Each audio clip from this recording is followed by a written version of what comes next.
Hello friends. Just imagine एक शांत रात है और आप यूं ही टहलने निकले थे। अचानक आपका नजर आसमान की तरफ पड़ता है और चांद पर एक तेज उजाला फूट पड़ता है। एक चमक और फिर घनघोर सन्नाटा। पूरी दुनिया के न्यूज चैनल्स फ्रेंजी मोड में, साइंटिस्ट पैनिक मोड में और आम जनता कंफ्यूज। सबके दिमाग में एक ही सवाल है, ये क्या था? और तब अमेरिका का मैसेज दुनिया के सामने आता है। टेक्निकली हम सबसे आगे हैं। सुनने में तो लगता है कोई साईफाई मूवी चल रही है, पर ये कोई इमेजिनेशन नहीं। ये है project A119, US air force officials का initiative under the title a study of lunar research flight. एक असली टॉप सीक्रेट मिशन जिसका प्लान 1950s में बनाया गया था। मिशन चांद पर न्यूक्लियर बॉम्ब गिराना और पर्पस दुनिया को दिखाना कि अमेरिका सिर्फ धरती पर नहीं बल्कि आसमान में भी सबसे पावरफुल है। इसी के साथ और कई सवाल खड़े हो जाते हैं। आखिर कौन लीड कर रहा था इस प्रोजेक्ट को? बॉम्ब में क्या मटेरियल यूज किया गया था? क्या ये हिरोशिमा इंसिडेंट से भी ज्यादा खतरनाक है? चांद पर एटमॉस्फेयर होता कैसे है? और चांद पर बॉम्ब गिराने की रिस्क क्या है? आखिर अमेरिका क्या साबित करना चाहती थी?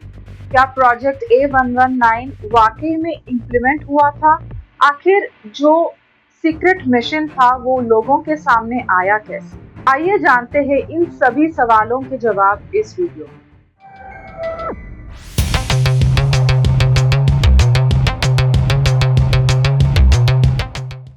1958 ये है वक्त वर्ल्ड वॉर 2 के बाद का, जब सोवियत यूनियन और यूएसए एक कॉलिशन ग्रुप बनकर नाजी जर्मनी के खिलाफ लड़ रहे थे। लेकिन जैसे ही वॉर खत्म हुआ, इन दोनों कंट्रीज की आइडियोलॉजीज टकरा गई और फिर शुरू हो जाता है एक साइलेंट बैटल, कोल्ड वॉर, और उसी के साथ साथ स्पेस रेस। जब रशिया ने अपना पहला आर्टिफिशियल सैटेलाइट स्पुतनिक लॉन्च किया था, तब पूरी दुनिया चौंक गई। अमेरिका को लगा अब कुछ बड़ा करना पड़ेगा, एक ऐसा कदम जो दुनिया को साबित कर दे कि America is the real super power. और ये वो करना चाहते थे प्रोजेक्ट A119 के थ्रू। इंटरेस्टिंगली इसी फेज में रशिया ने भी कुछ ऐसे ही प्लान सोचा था, प्रोजेक्ट E4 के through. Project A119 Illinois institute of technology Chicago के आर्मर रिसर्च फाउंडेशन में बनाया था। इनके साथ कोलैबोरेट कर रहे थे the United States air force special weapons centre, Kirtland air force base, New Mexico. Armour research foundation में टीम कोलैबोरेशन और प्राइमरी रिसर्च चल रहा था, और दूसरी ओर एयरफोर्स स्पेशल सेंटर में ऑफिशियल डॉक्यूमेंटेशन और रिपोर्टिंग। प्रोजेक्ट के लीड थे डॉक्टर लियोनार्ड रीफिल, जो लेटर स्टेज में नासा के डिप्यूटी डायरेक्टर भी बने। इनके साथ थे the father of modern planetary science, Gerard Kuiper, और उनके PhD स्टूडेंट कार्ल सागर।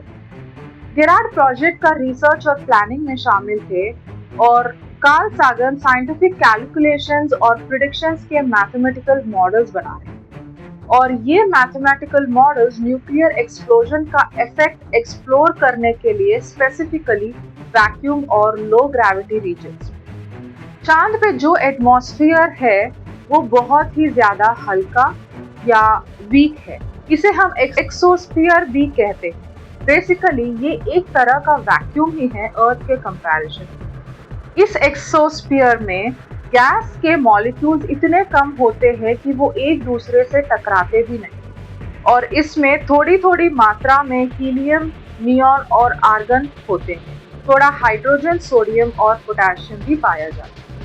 पूरा ल्यूनार एटमॉस्फेयर का टोटल वेट सिर्फ 10 मेट्रिक टन से भी कम है, जो अर्थ के एटमॉस्फेयर के कंपैरिजन में बिलियन टाइम्स कम डेंस। चांद पर बॉम्ब फोड़ने के 4 मेजर रिस्क। फर्स्ट, रॉकेट माल फंक्शन। अगर बॉम्ब को कैरी करने वाला रॉकेट धरती पर ही माल फंक्शन हो गया तो ये पूरा रेडियो एक्टिव मटेरियल एटमॉस्फेयर में स्प्रेड हो जाएगा। इससे ह्यूमन हैबिटेट को बहुत तकलीफ पहुंच सकता है और कई सारे डिजीजेस भी हो सकते हैं। 1950s में रॉकेट माल फंक्शन के चांसेस काफी हाई थे क्योंकि तब टेक्नोलॉजी उतनी एडवांस नहीं। Second risk, global political backlash. चांद पर न्यूक्लियर बॉम्ब फोड़ने से बाकी सारे कंट्रीज नाराज हो सकते हैं। ग्लोबली इसी टाइम स्पेस के पीसफुल एक्सप्लोरेशन के कुछ नॉर्म्स बन रहे हैं। अमेरिका इस प्रोजेक्ट को इम्प्लीमेंट करके अगर वो नॉर्म्स तोड़ता तो बाकी देशों में इंटरनेशनल आउटरीच देखने को मिलता। अमेरिका का ग्लोबल इमेज खराब हो सकता था और बाकी देशों को जैसे यूएसएसआर को एक डायरेक्शन मिल सकता था कि ऐसा ही प्रोजेक्ट्स इंप्लीमेंट किया जाए। तीसरा रिस्क है environmental harm, radiation and contamination. आप सोचिए, अगर चांद पर एटमॉस्फेयर नहीं है तो न्यूक्लियर ब्लास्ट होने पर जो रेडियो एक्टिव मटेरियल है वो डिस्पर्स ही नहीं होगा। इसका मतलब है हजारों साल तक रेडियो एक्टिव पार्टिकल्स वहीं पर सेटल हो जाते और फ्यूचर एस्ट्रोनॉट्स और लूनार मिशंस के लिए ये काफी खतरनाक साबित हो सकता है। Uncontrolled debris and impact hazards. जैसे ही ब्लास्ट होगा मून पे, कुछ डस्ट और कुछ पार्टिकल्स जरूर स्पेस में शूट आउट करेंगे तो ये अर्थ के ऑर्बिट तक भी पहुंच सकते हैं और वहां मौजूद सैटेलाइट्स और इंटरनेशनल स्पेस मिशन को ये हानिकारक साबित हो सकते हैं। 1958 से पहले ऐसे कुछ एग्जाम्पल्स तो नहीं मिले जिसमें न्यूक्लियर रेडिएशन के वजह से कुछ सैटेलाइट्स की डैमेज हुई, पर ऐसे एग्जाम्पल्स जरूर मिले जो माइक्रोमीटेरॉइड सैटेलाइट्स को डैमेज कर रहे हैं। 1958 के बाद 1962 में एक ऐसा केस है टेलस्टार 1 सैटेलाइट जो डैमेज हुआ था स्टारफिश प्राइम न्यूक्लियर टेस्ट के दौरान। Geophysical damage and unintended effects. चांद के सरफेस पर ब्लास्ट होने से उसका क्रस्ट फ्रैक्चर हो सकता है और शॉकवेव्स इतने गहरे हो सकते हैं कि वो कोर तक पहुंच के पूरा ल्यूनार स्ट्रक्चर डिस्टर्ब कर सकता है। और सबसे बड़ी बात, मून और अर्थ के टाइडल रिलेशनशिप पर ये इफेक्ट पड़ सकता है। Limited scientific value. यूएस के एयरफोर्स ऑफिशियल का ये मानना था कि पीसफुल एक्सप्लोरेशन बिना किसी रिस्क से ज्यादा कीमती जानकारी मिल सकती है। रिस्क तो काफी ज्यादा है, पर हम आगे वीडियो में ये देखेंगे कि प्रोजेक्ट A119 इम्प्लीमेंट हुआ था या नहीं। प्रोजेक्ट A119 में जो बॉम्ब यूज किया वो क्या हिरोशिमा इंसिडेंट में यूज किए बॉम्ब के जैसा ही था? हिरोशिमा के इंसिडेंट में यूज किया गया बॉम्ब का नाम था लिटिल बॉय, जिसमें यूरेनियम 235 यूज किया गया था और उसकी यील्ड थी 15 to 17 kiloton TNT। Nuclear yields हमेशा TNT में ही मेजर होती, पर प्रोजेक्ट A119 में जो बॉम्ब यूज किया गया था उसका कोई नाम नहीं। वो वेट में काफी हल्का था लिटिल बॉय के कंपैरिजन में और उसकी यील्ड भी काफी कम थी, 1.7 किलो टन TNT। इसका मतलब है लिटिल बॉय से 9 गुना कम इम्पैक्ट। पहले यूएस एयरफोर्स ऑफिशियल्स ने सोचा था कि थर्मोन्यूक्लियर बॉम्ब यानी कि हाइड्रोजन बॉम्ब यूज करेगी। इसको फ्यूजन बॉम्ब भी कहते हैं, क्योंकि फ्यूजन बॉम्ब यूज करने से अर्थ से इस ब्लास्ट की विजिबिलिटी बहुत ज्यादा दिखता और इम्पैक्ट भी ज्यादा हो। पर इसके कुछ प्रैक्टिकल मुश्किलें हैं, जैसे हाइड्रोजन बॉम्ब काफी हेवी होता है तो मिसाइल के थ्रू भेजना बहुत मुश्किल होता है। इसी कारण के वजह से फ्यूजन बॉम्ब की जगह न्यूक्लियर फिशन बॉम्ब यूज करने के लिए सोच रहे हैं। हमने 2 तरीके के बॉम्ब्स देखे, फिशन और फ्यूजन। आखिर इन दोनों में अंतर क्या है? फिशन बॉम्ब एटॉमिक न्यूक्लियाई जैसे यूरेनियम 235 और प्लूटोनियम 239 को स्मॉलर पीसेस में स्प्लिट करके एक चेन रिएक्शन शुरू करता है जिससे बहुत ज्यादा एनर्जी रिलीज होती है। 235 और 239 एक ऐसा नंबर है जो डिपिक्ट करता है total number of protons plus neutrons in a particular atom nuclei. In fission bombs को एटॉमिक बॉम्ब या ए बॉम्ब भी कहते हैं। फ्यूजन प्रोसेस कुछ अलग है। फ्यूजन प्रोसेस में लाइट न्यूक्लियाई ज्वाइन होकर एक हेवी न्यूक्लियस बनते हैं।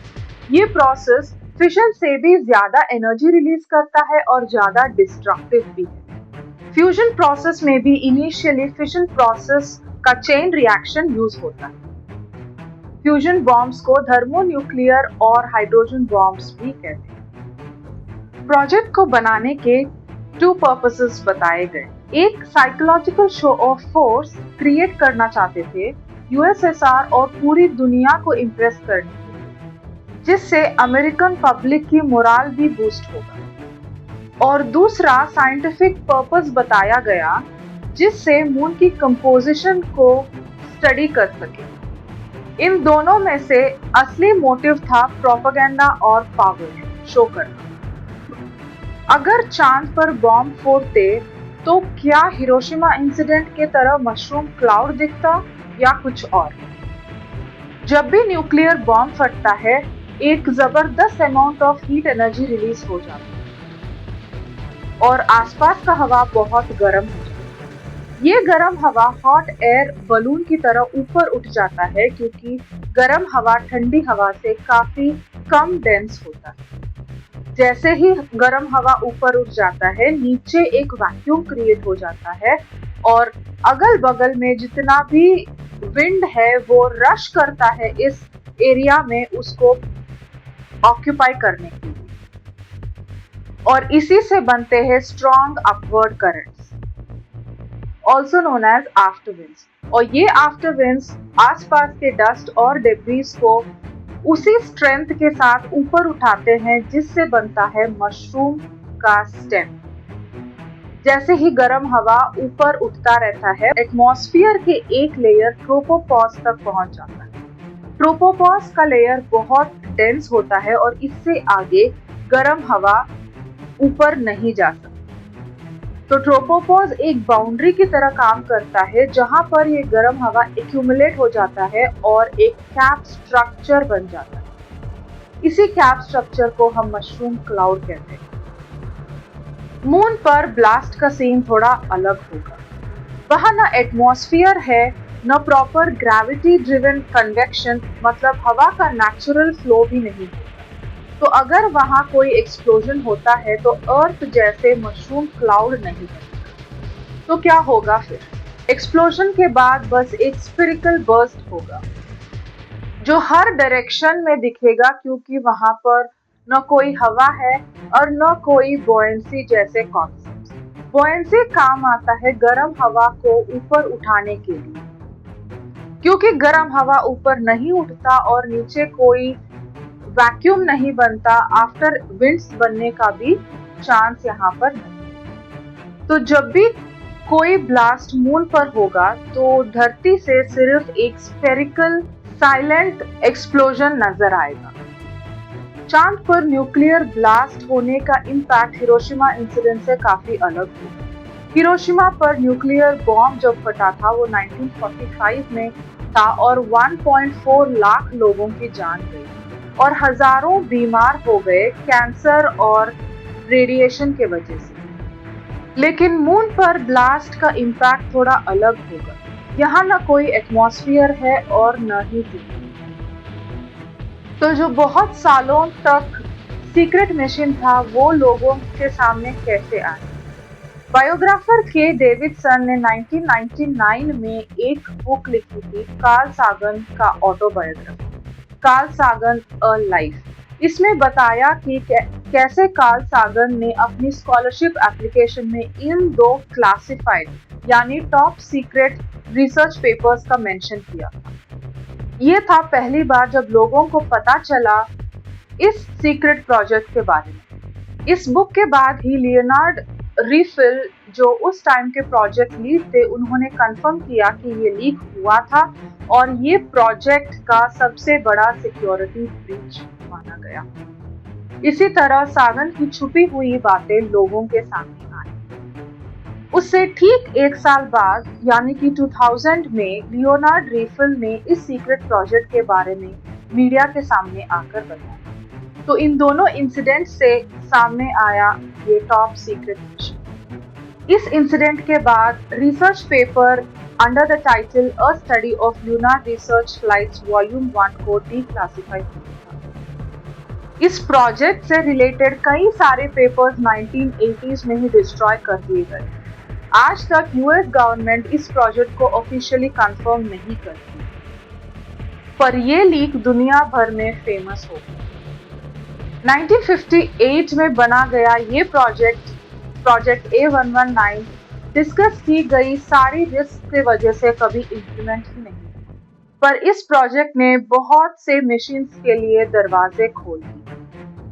उसके बाद सामने आए बहुत सारे स्पेस मशीन जैसे Apollo programme, Mariner machine, Luna programme etcetera, जो स्पेस की एक्सप्लोरेशन पीसफुली कर रहे थे।